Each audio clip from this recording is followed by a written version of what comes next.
Менә сезнең тестыгыз уңай, авыртуыгыз расланды.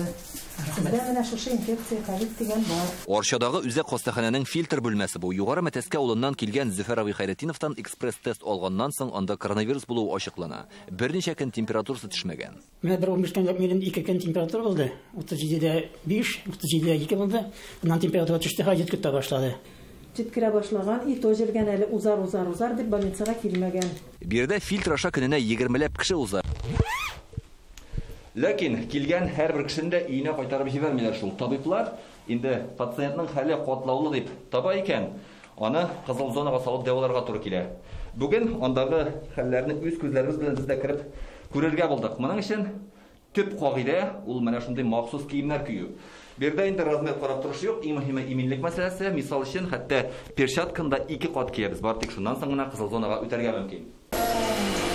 Авыр хәлдәге 2 кеше реанимациядә ята. Берсе ИВЛга тоташтырылган, икесе дә өлкәннәр. Палатада куркыныч сынлык. Врачка бармыйча куркып йөрмәгез. Дания Шакирова үлем тырнагыннан кутылып калган. Аны реанимациядән палатага чыгарганнар. Монда ничек эләккәнен белми дә, коронавирустан аңын югалткан була.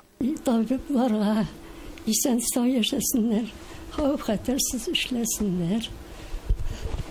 Шу инде бик катып тәрбиялиләр. Вакытлыча госпитальдәге кызыл зонада хәзер 29 кеше дәвалана. Җыклаганда мин бик каты тундым. Маскаларны киеп ятам инде, мин җыклаганда радиолларны.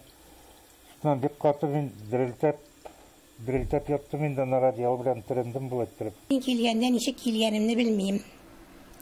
Мине скорый шушында килеп куйган инде. Температура бар, бетте температура.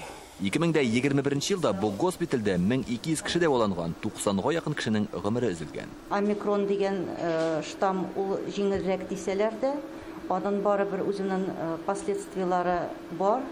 Ул күбрәк үпкә ягына, үпкәләрне зарарландырмый, ул күбрәк йөрәк аритмиялар бар. Кровотечениялар булырга мөмкин. Бу бина үзе гинекология бүлеге булган, ләкин коронавирус чиры башлангач монда вакытлыча йогышлы чирләрне дәвалаучы госпиталь оештырганнар.